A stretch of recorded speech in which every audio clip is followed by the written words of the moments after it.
Now we're going to apply what you've been learning about congruent triangles. We need to not only list the congruent parts that are marked, but now we need to state how those triangles would be congruent.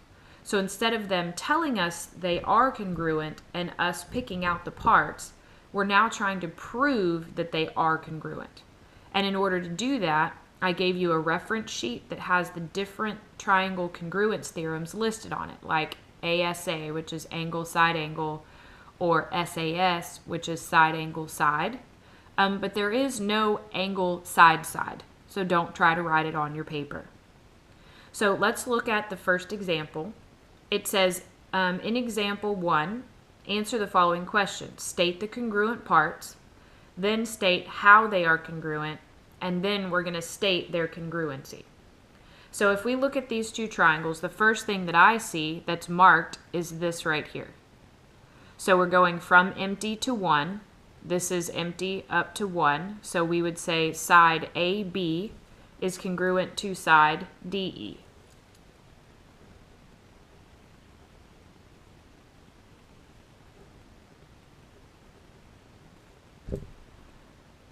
Now we could do the next one, would be these here. So we would say angle B is congruent to angle E. And then the last thing that they've marked is that this side is congruent to this side. So we would say BC is congruent to EF.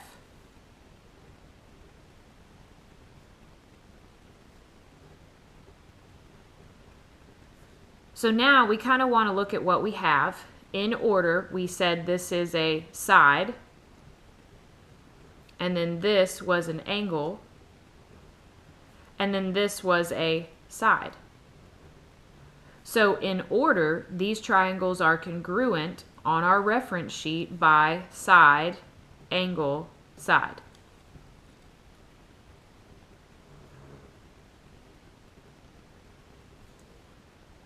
Now we can go ahead and write our congruence. So we would say triangle ABC is congruent to triangle, and then A goes with D, B goes with E, C goes with F. So we would say to triangle DEF.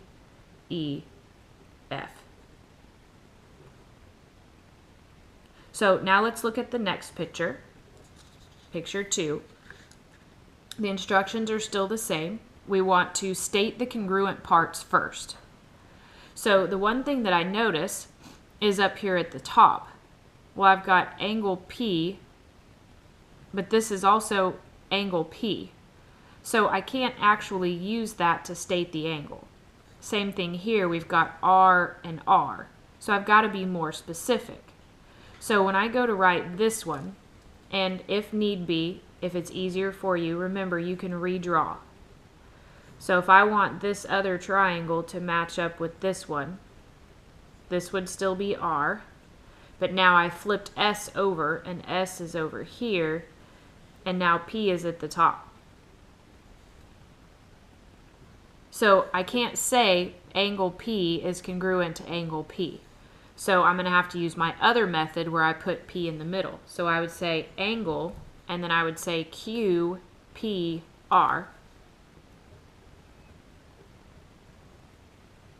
is congruent to S, because that goes with Q, so SPR.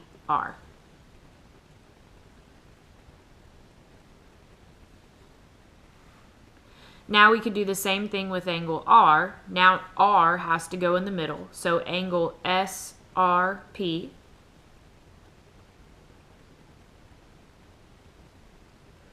would be congruent to angle QRP.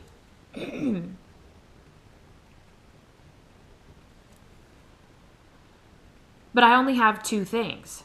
If I only know two things, then I can't say that those two things are equal. So when you run out of things that are marked, I want you to start to look for things like vertical angles, because we know those are congruent, or things like a reflexive side. reflexive meaning a shared side. So in this case, on these two shapes, we actually do have a shared side. This one here in the middle is shared by both triangles. So we would actually say PR is congruent to PR.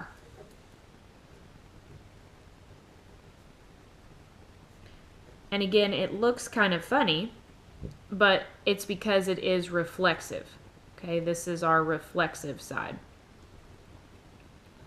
So now we have to kind of look at what we are given in order on the triangle. These were angles, and these were angles, and this was a side. But on the triangle, we have to follow around in a circle in order. So if I start here, I do angle, side, and then an angle. So even though angle, angle, side is an option, our side is in between the two angles. So this would be congruent by angle, side, angle. And now we could state our congruency, that triangle, let's do QRP, would be congruent to triangle SRP.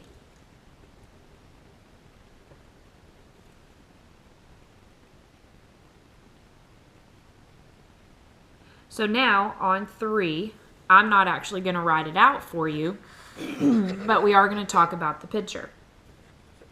We do have this side marked congruent to this side.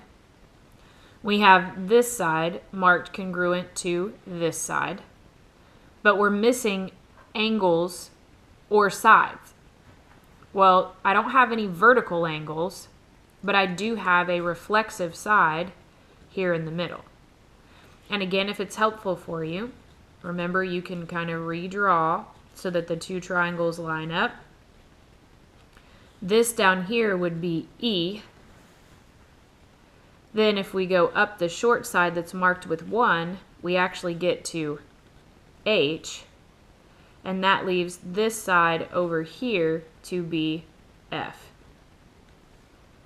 So you've got to be real careful because H goes with F and F goes with H.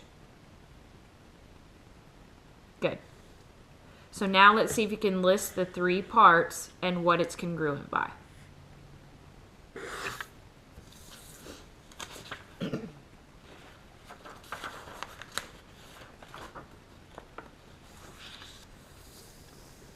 Again, on 4, I'm not really going to work this one out for you, but we do have vertical angles. So we should know that this is congruent to this. And on this one, you won't be able to say angle X congruent to angle X. So make sure you use your 3 letters to list your angles. All right, so now we want to look at number 5 because 5 is actually where they try to confuse you a little bit. We need to remember that these don't mean congruent. They mean parallel. So if this is parallel to this, and we use this as a transversal, you should see that this creates an angle here and here that are alternate interiors. So we should know that those are congruent. If we do the same thing with the other set of parallel lines, so now I do here and here, and we still use this same transversal, we now create the other set. So this would be congruent to this. So when we're doing these triangles, if I were to kind of separate them and draw them out, especially now that I can't read the letters, we have one triangle like this, and this was K, L, and looks like J. And then if I flip the other one around so that it sits the same way,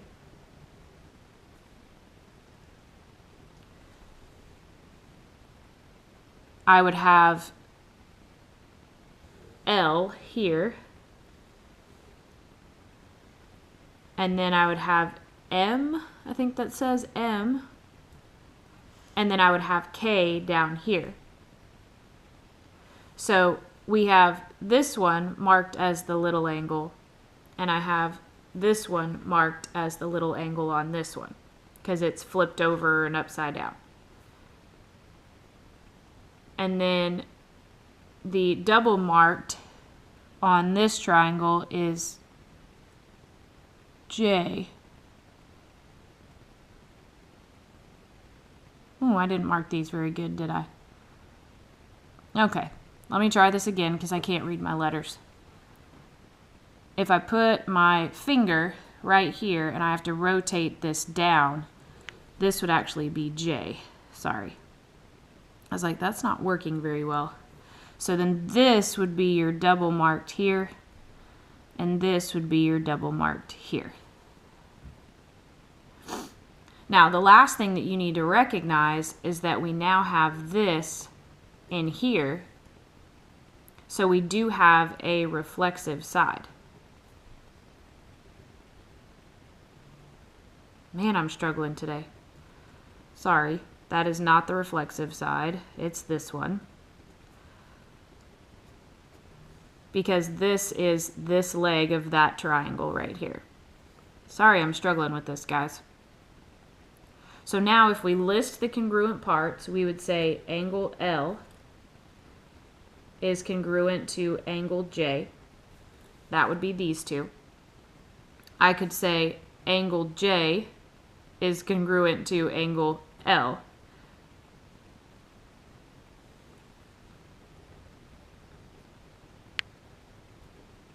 And if we wanted to be more specific, we could say JLM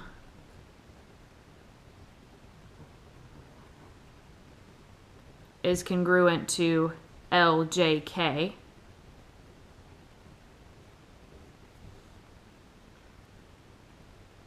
And then we could say MJL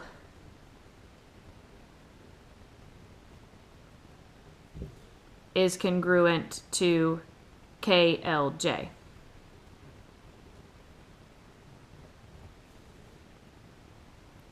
And then lastly, the sides, we would say LJ to JL.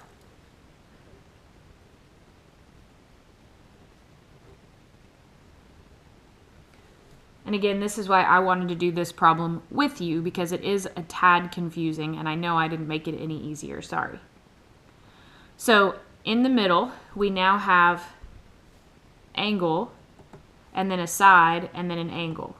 Or if we started here, angle, then a side, then an angle. The side is in between the two angles. So this would be bi, angle, side, angle. And then we would say triangle, let's do LMJ, would be congruent to JKL.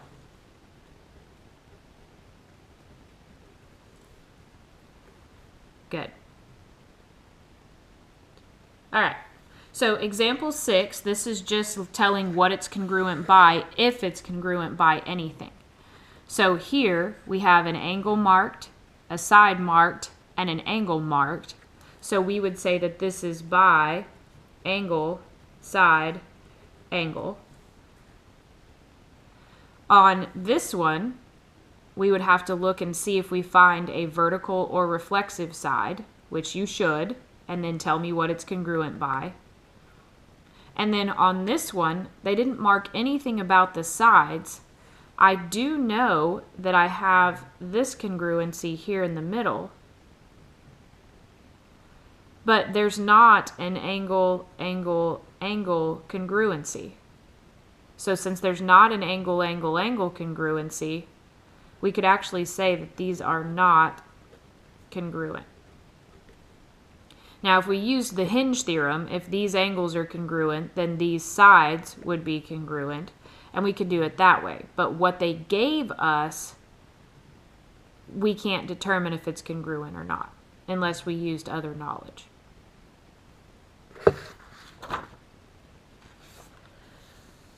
So then on the back, this is the same thing. Now they give us information, and then we're supposed to figure out if they are congruent. So this one is the easier problem, so I'm going to let you guys do that one, and I'm going to go down and do example 8. So example 8 says, which postulate, if any, should be used to show that these are congruent? Well, the first thing I need to do is to separate these triangles. So I have this goes down like this, and then comes up like this. So for the first one, this is P, this is R, and this is H. So now if I redraw that same triangle, then we want to try to get the other pieces marked. Well, the other triangle goes this way. So P is still at the top, but this time our far letter down here is F, so then it comes back to S. So FP, so here is FP, is congruent to HP. So I could mark this congruent to this. And then it says that angle F, this one here or this one here, is congruent to angle H. So again, I could mark it on here. It's a little harder to see, but here's FP, here's HP, here's F, and here's H. The problem is I don't know anything else. I only know 2 congruencies. So remember, that's when we start to look for vertical angles or reflexive parts. Well, in this case, angle P is congruent to angle P because it's the exact same angle. This is a shared angle up at the top of our triangle. It's a vertex angle. So our last congruency would actually be angle, we could do FPS is congruent to angle HPR. So if that's congruent, I now have angle, side, angle congruency. So it's going to be by angle, side, angle. And now they did PFS. So they did P down to F up to S. So we would have to do PHR.